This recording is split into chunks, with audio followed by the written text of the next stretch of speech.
Bonjour à tous, nous nous retrouvons, nous sommes vendredi et nous allons continuer à approfondir ce que fut la personnalité du bienheureux Carlo Acutis béatifié récemment.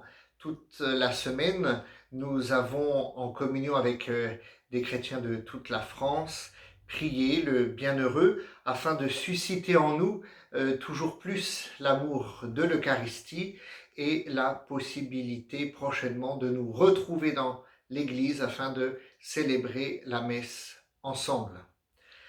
Après l'enfance, la jeunesse et la mort du bienheureux Carlo, vous pouvez retrouver ça dans les vidéos précédentes. Aujourd'hui, je vous parle de sa béatification, de la reconnaissance du miracle qui a fait que l'Église reconnaît Carlo comme bienheureux au ciel. Tout d'abord, c'est le 13 mai 2013 que la cause de béatification et pour la future canonisation de Carlo Acutis a été introduite par l'archidiocèse de Milan, là où habitaient ses parents et où a vécu Carlo. Le 24 novembre 2016, il y a 4 ans maintenant, l'enquête diocésaine de Milan a été transmise à Rome afin d'être étudiée par la Congrégation pour la cause des saints.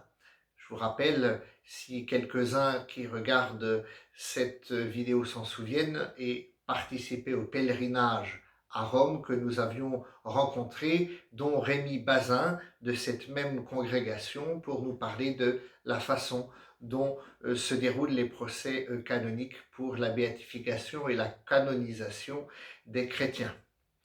Après le rapport positif des différentes commissions concernant le Carlo, le pape François a procédé le 5 juillet 2018 à la première étape, c'est-à-dire la reconnaissance des vertus héroïques de Carlo Acutis, lui décernant alors le titre de vénérable. Le 23 juin 2018, donc un mois avant, à peine quelques semaines avant, avait eu lieu la reconnaissance canonique du corps de Carlo Acutis. Et selon les propos de Nicolas Gori, qui est le postulateur de la cause, pour Charles de Foucault, c'était le père Ardura qui a travaillé le dossier. Là, Nicolas Gori, postulateur de la cause, nous dit que le corps a été retrouvé intègre, intatto en italien. Intatto ne signifie pas intact, mais bien intègre, comme l'a précisé alors, en septembre dernier, l'évêque d'Assise, suite à une sorte de polémique sur la compréhension du langage propre à la procédure canonique, différence entre intact et intègre. Intègre, il faut bien le noter, c'est-à-dire muni de tous ses organes, a encore précisé l'évêque d'Assise.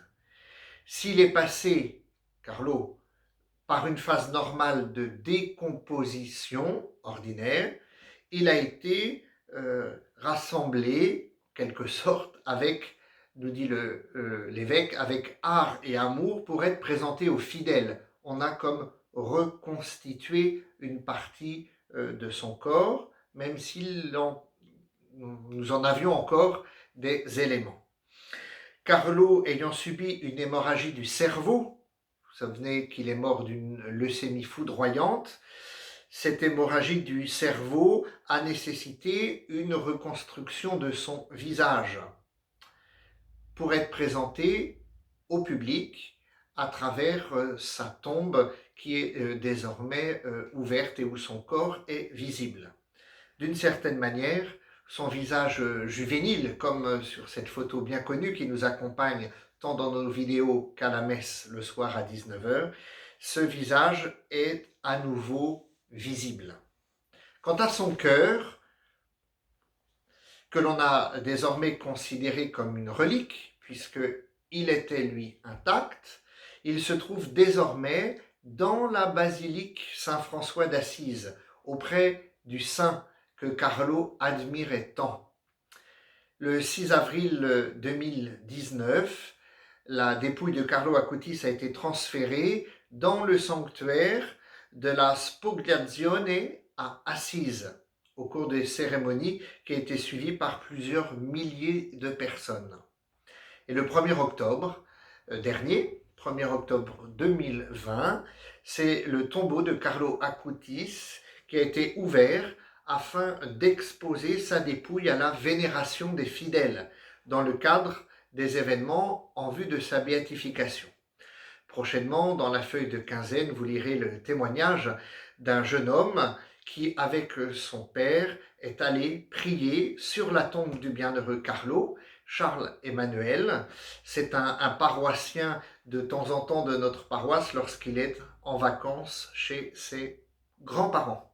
Merci à lui de nous donner son témoignage prochainement. Alors, la béatification nécessite un miracle. Pour l'instant, je vous ai dit que Carlo Acutis avait été déclaré vénérable. En juillet 2018, une enquête canonique, comme ce fut le cas pour Charles de Foucauld, a débuté sur le cas d'une guérison inexplicable attribuée ou qui serait attribuée à l'intercession de Carlo. Il s'agit du cas d'un enfant brésilien atteint d'une déformation grave du pancréas. Et en 2010, après que ses proches ont prié Carlo Acutis, le pancréas revint de lui-même à la normale, sans intervention aucune, sans intervention chirurgicale, qui aurait pu, alors, nous ont écrit les médecins, qui aurait pu coûter la vie du jeune garçon. Les expertises médicales ne concluant à aucune explication scientifique, le dossier a donc été présenté au Saint-Siège. Et c'est le 21 février 2020 que le pape François a reconnu authentique le miracle attribué à Carlo Acutis et a signé le décret de sa béatification.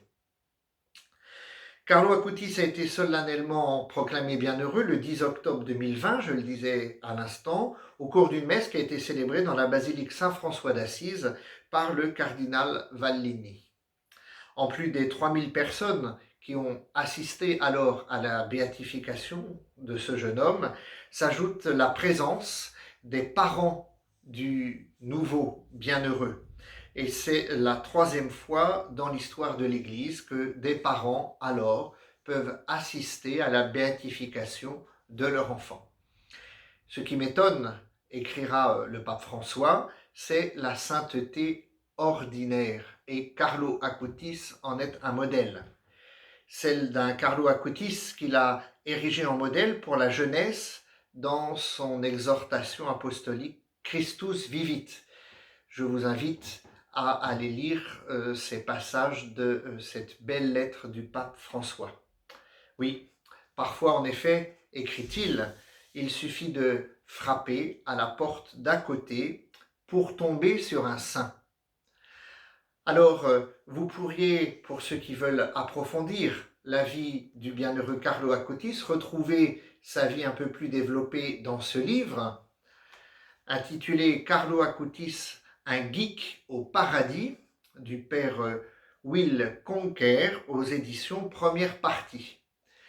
Je profite de la proposition de cette lecture pour vous dire que Madame L'Enfantin, qui coordonne Biblos à la maison Charles de Foucauld, vous fait savoir que pendant tout le confinement, il est toujours possible de réserver ou de commander des livres à Biblos. Vous pouvez le faire par mail à librairie Saumur, tout attaché, librairie Saumur, @diocèse49.org.